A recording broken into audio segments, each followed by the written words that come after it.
Soy Fernando Díaz Villanueva, hoy es 11 de enero de 2017 y esto es La Contracrónica.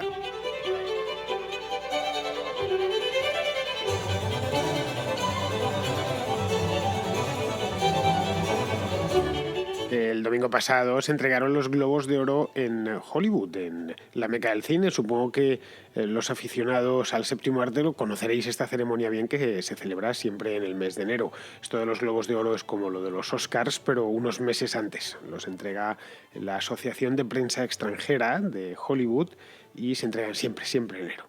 No depende del día, no siempre es el día 8 como el otro día, pero siempre se entregan a principio de año. Es de hecho la apertura del año cinematográfico, la agenda cinematográfica la abren estos premios. Pero no os voy a hablar de cine, aunque ya me gustaría y no me importaría en absoluto hacerlo, sino de cierto discurso que dio la actriz Meryl Streep y que hizo a los asistentes, los que estaban presentes, más luego millones de personas en todo el mundo, levantarse de sus asientos. Supongo que a estas alturas, estamos a miércoles, ya habréis oído hablar de ese discurso. No he podido hablar de él antes porque tenía otras cosas pendientes y el discurso más fue muy comentado, por lo menos en España. Supongo que también lo sería en Argentina, en Colombia, en México y en demás países hispanos. Este discurso reunía todos los elementos que definen la supremacía progresista en el campo de la cultura y de la comunicación. El cine no deja de ser una forma de comunicación.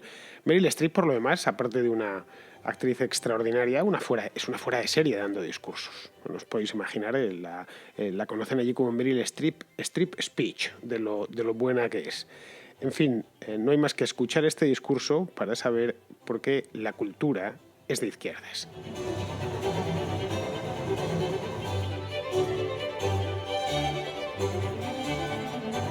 No os lo voy a negar, Meryl Streep es una de mis actrices favoritas, por lo menos entre las que están vivas. Hay alguna que me gusta más, pero ya desgraciadamente se murió y además no soy el único, porque el premio que le dieron el otro día, el domingo pasado, en Los Ángeles, era el que llaman Cecil B. DeMille, que es, en honor al director homónimo que se murió hace ya muchos años, que forma parte de la historia de oro de Hollywood, y es el premio a una carrera o a toda la carrera cinematográfica, un premio para, pues, cuando has sido lo más de lo más en el mundo del cine, pues te dan el premio este de Cecil B. DeMille. Bueno, antes de meterme en harina, que os lo tengo que decir, os recomiendo 3 películas fundamentales de Meryl Streep. Y aprovecho que el Pisuerga pasa por Valladolid y os recomiendo unas películas que nunca está de más. Y no voy a incluir Kramer contra Kramer, porque lo mismo pensabais que ya está, este nos va a cascar Kramer contra Kramer la primera. No, vamos a ir rapidito. La primera de Meryl Streep que os recomendaría sería La mujer del teniente francés, que es un dramón histórico bastante bueno. Si la habéis visto, no lo sé si estaréis de acuerdo conmigo, pero la película se deja ver y además es que es muy buena. Y la interpretación de Streep es extraordinaria. La segunda sería La decisión de Sophie, que es de la misma época, a principios de los años 80. Yo creo que es la mejor época de Meryl Streep, aunque luego, bueno, lo vamos a ver ahora, al final de su carrera ha tenido, bueno, su carrera no ha terminado todavía, pero vamos, en los últimos años ha tenido algún papelazo que otro, que también está de La decisión de Sophie, está también ambientada en el pasado, pero más cerca, en los años 40. La fotografía, por cierto, de La decisión de Sophie es de Néstor Almendros, que era español de Barcelona, para más señas, y fue un director de fotografía multipremiado, pues mientras estuvo trabajando hace ya muchos años, ¿no? Y la tercera y última es La ama de hierro, que es muy reciente, no sé si es del año 2011 o 2012, que es un peliculón, con una interpretación brillantísima por parte de Meryl Streep. Bueno, estas son mis 3 películas de Meryl Streep. No sé, José Guas, que es oyente de La Contracrónica, y me consta además, José, que estás ahí, que sabe bastante más de cine que yo, pues tendrá otras 3. Así que ya sabes, si no te gustan, mándame un mensaje de voz, a ser posible, que nos gusta oír tu voz, José, y de hecho hoy la vamos a oír al final del programa, y me dices por qué razones no te gustan las películas que he elegido, que es muy probable, no hay cosa mejor que discutir de cine. Bueno, dicho esto, y una vez que me he quitado la espinita de la cinefilia, vamos al tema. Y el tema es el discurso. Os pongo en la descripción del programa, tanto en iVoox como en YouTube, como en la página web de La Contracrónica, os pongo el link para que la veáis. Está en inglés, no lo he encontrado subtitulado ni doblado, pero YouTube tiene una ventaja, y es que para los que queráis verlo subtitulado, al menos los subtítulos en inglés, que con un conocimiento básico de la lengua pues se puede seguir muy bien. Además es un discurso corto, dura solo 6 minutos y 20 segundos, creo, es decir, es una cosa bastante breve. Bien, Street, no sé lo que habéis oído hablar de él, ni lo que habéis leído, ni nada. Es decir, parto de que de que conocéis el discurso de oídas o habéis leído una noticia como mucho. Para los que lo conocéis, pues bueno, todo lo que os cuente os sonará mucho más. Streep es una mujer inteligentísima, además de culta, es una mujer muy inteligente. Vamos a ver, que no es Kim Kardashian, a ver si nos entendemos. Es una actriz de primera con muy buena formación, es refinada, habla muy bien, dispone siempre de... Es actriz de teatro también, dispone siempre de la palabra correcta, sabe adjetivar, sabe dar discursos, lo que os decía hace un momento, aquello de strip speech, ¿no? Que sabe cómo hacer de un discurso, de una locución pública, algo estimulante. Entonces, eso ya para que nos pongamos en antena, por lo menos. No es un coñazo, en una palabra. Bueno, y tampoco es demasiado radical. Es decir, no es una Susan Sarandon, que ni es famosa. A ver, es demócrata, evidentemente, y la habréis visto en infinidad de fotografías con Obama, con la propia Hillary Clinton, pero no es de las más activistas ni de las más radicales en ninguno de los aspectos. Es simplemente una actriz pro-demócrata, como prácticamente todas las actrices y todos los actores de Hollywood, con algunas contadísimas excepciones. Y como no es ni una cosa ni la otra durante este discurso, es decir, que no es ni idiota ni es una radical, lo de idiota y la idiotez y el radicalismo suelen ir de la mano por lo general, ¿no? Bueno, pues hizo, o supo, mejor dicho, tocar las teclas adecuadas durante estos 6 minutos gloriosos que dio en Hollywood el otro día. Es decir, empezó, de hecho, diciendo que allí estaban, esto ya es magistral, estaban congregados, el discurso lo lleva preparado por un papelito, que estaban congregados los colectivos más vilipendiados de Estados Unidos. Es decir, según ellas, son Hollywood, los extranjeros o los foreigners, que puede referirse a los de fuera de Estados Unidos o a los de fuera de California o directamente a los de fuera de Beverly Hills. Es decir, foreigner es cualquiera. Bien, los foreigners, la gente de fuera, podemos traducirlo así al español, y la prensa. Ya había construido el muñeco. Perfecto, además. En un segundo había construido el muñeco. Ya lo único que quedaba era ir vistiéndolo con calma. Que si ellos no eran más que gente de fuera, que foreigners, que habían estudiado en la escuela pública, que en muchos casos venían de familias pobres o de, bueno, pues de entornos muy populares. Los fue nombrando uno a uno de entre los que estaban allí, por supuesto, para que el realizador del programa lo tuviese mucho más sencillo y le sacase la cara. Que si fulanita la había criado una madre soltera en Florida, que si al otro tal, bueno, que si menganita se había venido de no sé qué país, de Kenia, de no sé dónde. Bueno, la cosa es que era tocar poco a poco la fibra sensible, claro, todos echando lágrimas. Supo esta mujer además ir modulando el discurso de tal manera que la lágrima cayese suavemente. Todo hay que decirlo. Y es cuando yo dije, joder, esta tía es una maestra, ¿cómo lo sabe hacer de bien, ¿no? Bueno, en eso, como es una maestra, como sabe hacer estas cosas, para y descomprime. Todo esto hecho a una velocidad de vértigo. Os podéis ver el discurso, ya digo que es muy cortito para que lo veáis. Es decir, para en este momento cuando los tiene a todos llorando y en ese momento justo ahí echa la broma.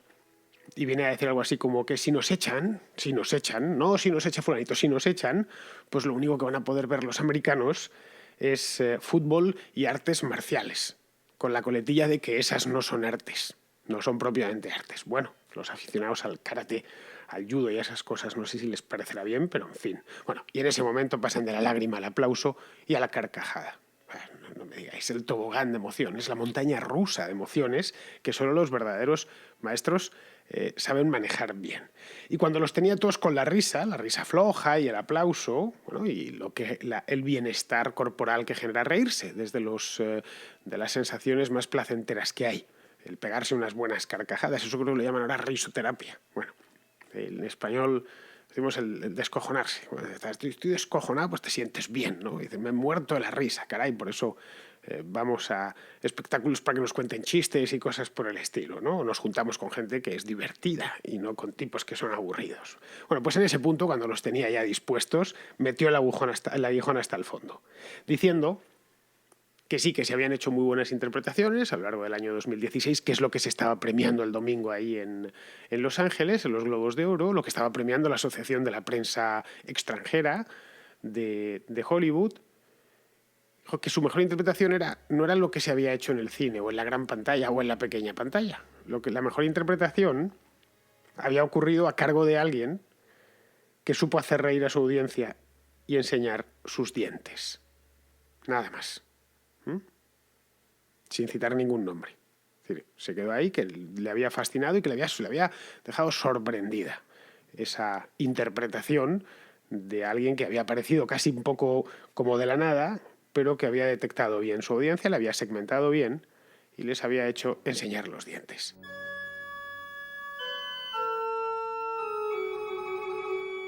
Y todo, por supuesto, sin citar el nombre. Todos en aquella sala y los millones de personas que lo han visto después sabemos que se refería a Donald Trump, pero no lo dijo en ningún momento, ni en ese momento ni después no lo dice. Y lo sustituye, en cambio, por una perífrasis magistral. Viene a decir, esta me la he apuntado, dice, habla de él diciendo la persona elegida para sentarse en el asiento más respetado, en el sillón más respetado de nuestro país. Evidentemente, cuando la persona que le han pedido sentarse en el sillón durante el año 2016 más respetado de nuestro país, más importante de nuestro país, pues no puede ser otro, ¿no? Verde con asas. Y ahí es cuando soltó lo de discapacitados, que dio tanto juego a algunos tuiteros, ¿no? Eso al parecer, lo de los discapacitados, eso de que Donald Trump se ría de los discapacitados, en concreto de un reportero discapacitado, pues a ella le rompió el corazón, porque no estaba pasando en una película, sino que estaba pasando en la vida real. Entonces, llegados a ese punto, todos emocionadísimos, llama a la prensa, o evoca a la prensa y dice, bueno, ya he pasado por nosotros, que estamos aquí, que somos gente de fuera, etcétera, etcétera, etcétera, y ahora llama a la prensa. Para que denuncien todas esas cosas, todas esas injusticias, para que se valgan de su poder. Bueno, eso es lo que hace exactamente la prensa. No exactamente lo que dice Meryl Streep, pero sí lo que quiere decir Meryl Streep. Es decir, lo de criticar a Trump por reírse de un discapacitado ya lo habían hecho y lo han estado haciendo durante toda esta semana y lo seguirán haciendo. Y además, en concreto con Donald Trump, si no lo tienen, si no pueden denunciar una injusticia o un abuso, se lo inventan y tan a gusto. Es decir, eso es lo que le faltaba. Le faltó apuntar, pero bueno, no había mucho tiempo a apuntar nada porque el discurso era bastante corto. Y bueno, ya para terminar, una lagrimita de despedida, con recuerdo emotivo a Carrie Fisher, a la que por cierto llama Princesa Leia, ni siquiera se dirige a ella por su nombre de pila, sino que es Princesa Leia, tal, me dijo, que no sé qué. Todo en 6 minutos. Es decir, es tan breve, de hecho, que te deja convencido. Lo ves, está bien realizado, Meryl Streep está un poco ronca, pero habla bien, entona bien, sabe construir las frases, etcétera. En una palabra que apela tanto y también a los sentimientos y al hecho mismo de que ella es una celebridad admirada, porque lo mismo que a mí me gusta Meryl Streep, ya lo he dicho antes, le gusta a millones de personas, a cientos de millones de personas en todo el mundo. Y eso ya hace bastante. No es lo mismo que te lo diga el de la esquina, que te lo diga una actriz a la que te ha hecho pasar grandes momentos delante de la pantalla, ¿no? Bueno, pues llegados a este punto vamos a deconstruirlo un poco. Claro, a pesar de el litro de azúcar y melaza que nos hizo tragar, nos ha hecho tragar a todos los que lo hemos visto, pues no todo era necesariamente cierto. Es decir, los actores, es cierto que muchos o la mayor parte de ellos son gente de fuera. No sé si de fuera del país, de los Estados Unidos, pero sí al menos de fuera de Los Ángeles. Pocos son los actores que nacen en Los Ángeles. Bueno, proporcionalmente bastantes, porque los actores muchas veces son dinastías que nacen. Hay un montón de actores nacidos en los mismos Ángeles, son angelinos, ni siquiera en San Francisco ni en ninguna otra parte de California. El mismo sur de California pues ya pertenecen a familias de actores o de gente relacionada con el mundo del cine. Digamos que hay un clúster cinematográfico y es lógico que se formen profesionales. Pero bueno, hay mucha gente fuera, tanto de Estados Unidos como del propio Estado. Pero claro, es que el resto de los americanos también. El pueblo americano es básicamente gente que viene de fuera. Si llegas, es fascinante aquel país con la cantidad de población que se mueve cada año.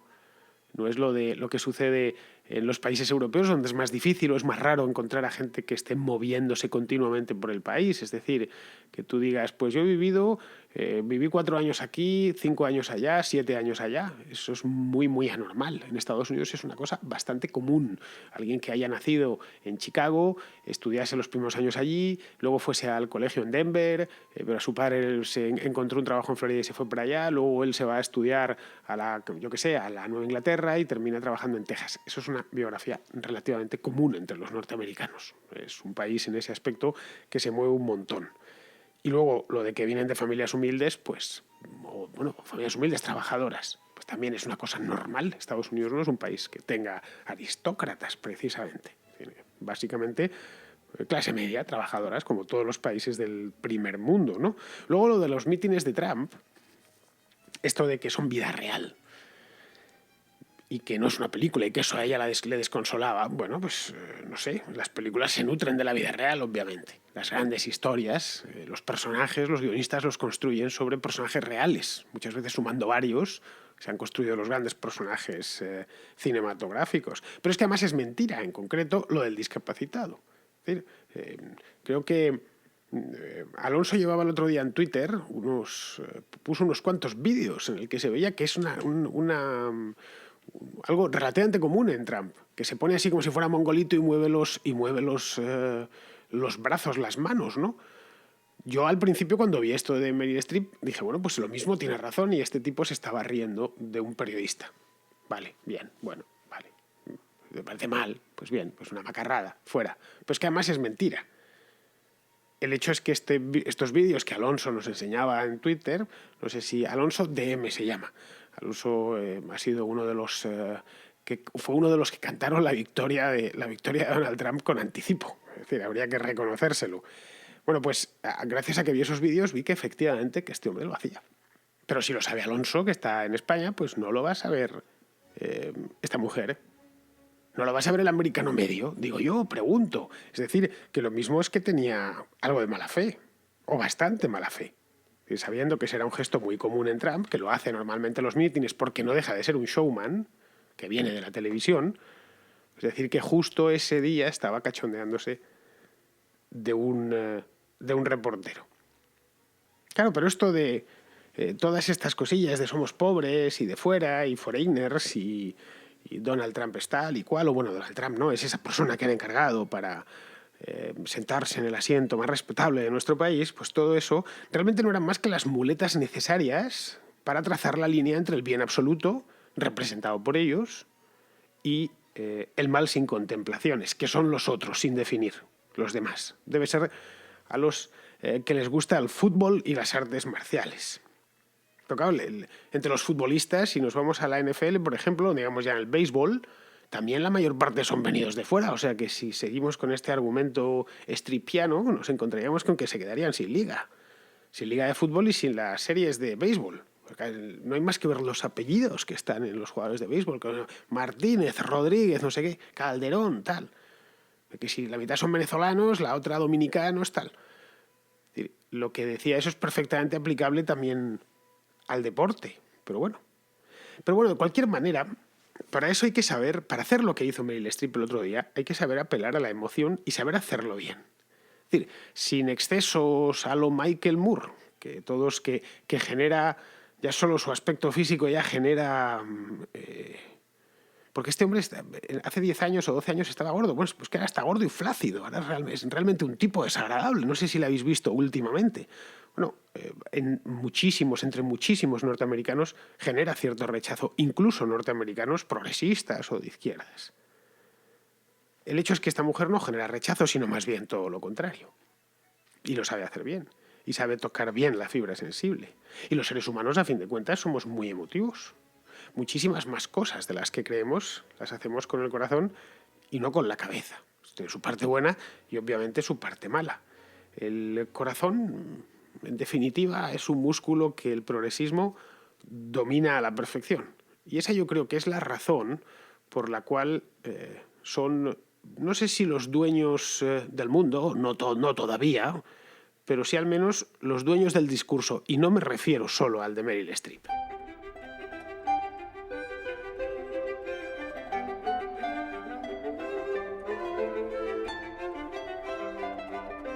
Pues sigo teniendo notas de voz pendientes del domingo pasado. Voy a ver si saco hoy un par de ellas, que están muy bien ambas. Una es de Gabriel, que es de Venezuela, y me plantea una pregunta que por cierto no eres el primero y supongo que no serás el último. Y es por lo que veo, no solo ya a través de notas de voz, sino que veo que también lo preguntáis mucho por correo electrónico. Se ve que es un debate, es muy sostenido. En cierto modo me parece normal. Pero bueno, mejor vamos a escuchar a Gabriel, que la formule, y ahora pasamos al comentario. Yo quería hacerte una pregunta y una recomendación. La pregunta es, mm, ¿cómo debería ser una sanidad liberal? Es decir, siempre cuando toco el tema de sanidad, me sacan de ejemplo la sanidad privada de Estados Unidos. Y claro, es difícil luego defenderte en ese sentido. Y la recomendación era que siguieras o vieras al menos un canal de YouTube que se llama Visual Politics. Te decía antes que, o os decía antes que eso me parecía normal, que salga este tema en debates continuamente, primero porque la sanidad es muy importante y segundo porque suele ser en lo que la socialdemocracia está más orgullosa. Siempre dice, bueno, sí, sí, lo que queráis, es un sistema que te matas a trabajar para el gobierno, lo que quieras, pero a cambio, fíjate, tenemos hospitales y tenemos, nos atienden si nos ponemos enfermos y demás, y claro, a fin de cuentas, ya sabéis, la condición humana, todos, de una manera u otra, vamos a estar enfermos en algún momento de nuestra vida, si no en algún momento no, en muchísimos momentos. Entonces, lo último que queremos es sentirnos desasistidos en la enfermedad, de ahí que lo utilicen. Bien, respecto a tu pregunta, que es así, de manera directa, cómo debería ser una sanidad liberal, pues yo la verdad es que, Gabriel, siento decírtelo, pero no existe nada parecido a una sanidad liberal. Así es, esa es la verdad. El liberalismo no es una religión con sus dogmas y demás, y sus cosas. No hay dogmas, ni sumos sacerdotes, ni nada. El liberalismo es, lo he dicho muchas veces, un cuerpo de ideas, amplísimo, por cierto, pues un cuerpo de ideas centradas en torno a la libertad individual, a la sociedad basada en contratos libres y voluntarios, en fin. Y eso de ahí se deriva un montón de cosas. Se deriva el libre comercio, se deriva pues decir que tal impuesto es una salvajada o que directamente no debería existir o que es un atraco a mano armada. Lo que sí hay son soluciones liberales para la sanidad. Claro, soluciones que van desde mantener el sistema actual pero privatizando la gestión, que es lo que se ha hecho en muchos sitios. Es decir, vas a seguir pagando por la sanidad, vas a seguir suscribiendo el seguro, con la diferencia, el seguro público, con la diferencia de que ya no te van a prestar servicio funcionarios y los hospitales no van a pertenecer al gobierno, van a ser propiedad de operadores privados. Eso se ha hecho en España parcialmente en algunos sitios, en algunas comunidades autónomas, Madrid por ejemplo, pero no solo en Madrid, también se ha hecho en Andalucía, se ha hecho también en el norte de Europa, es decir, introducir ciertos elementos de competencia, pero manteniéndose un poco como lo del cheque escolar, ¿no? Mantienes igual, pero en este caso al menos puedes elegir, ¿no? Sería una opción la más suave de todas, pero no deja de ser un planteamiento liberal, un liberalismo gradualista en este caso. Bueno, pues se va desde eso hasta la privatización completa, pasando pues por todos los estados intermedios, todos los estadios intermedios. Yo he dicho en alguna ocasión que el sistema de mutuas laborales me parece bueno. Es decir, es un sistema en el que los que tenemos el mismo oficio o estamos dentro de una empresa, en el caso de que es una empresa muy grande, es decir, que haya una cantidad de socios o de participantes en esa mutua que sea amplia, pues nos mutualicemos. Simplemente no nos vamos a poner enfermos todos a la vez, eso es imposible. Es decir, si hay, qué sé yo, una mutua que tenga, pongamos por caso, 500.000 de participantes, una cantidad importante, imaginad 500.000 con un tipo pagando, pues qué sé yo, 60 o 70 euros al mes u 80 euros al mes, pues a partir de ahí, y que solo unos pocos, pues el principio de los seguros, ¿no? Los seguros funcionan porque no todos presentamos el siniestro a la vez. Normalmente pagamos nuestra prima y solo unos poquitos presentan el siniestro. Y dije que el sistema de mutuas laborales es bueno.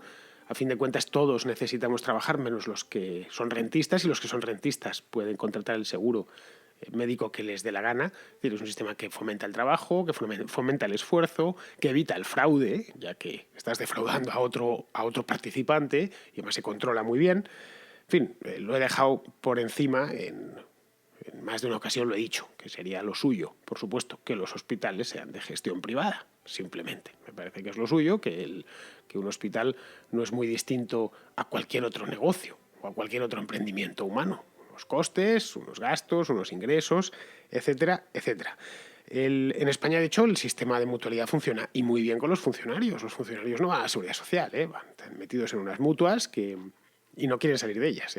Se les ha ofrecido, y a todos se les ha ofrecido entrar en el seguro común, la seguridad social, y no quieren. No sé si es el 85 o el 90% de los funcionarios se mantienen dentro de sus mutuas. Y ya por último, respecto a VisualPolitik, esta recomendación que nos haces, pues yo también lo recomiendo. Hacen un trabajo magnífico estos chicos.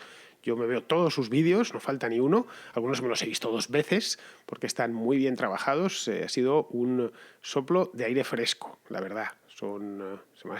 Os digo que yo de vídeo algo sé, se lo curran, se lo trabajan a tope. Les lleva sus horas de edición y de montaje y de pospo y demás, tienen. Más luego las de producción propiamente dicha, porque ellos sí ponen su cara por delante. Además están muy bien documentados y el planteamiento editorial que tienen y de guiones está muy bien hecho. Y ya antes de irnos, pues os lo avisé antes, iba a estar José Guas de Santiago de Compostela, iba a entrar en la Contracrónica y va a entrar para hacerme una corrección, para tirarme un poco a las orejas, lo cual se lo agradezco. Encantado de desearme de una vez en el programa vía WhatsApp.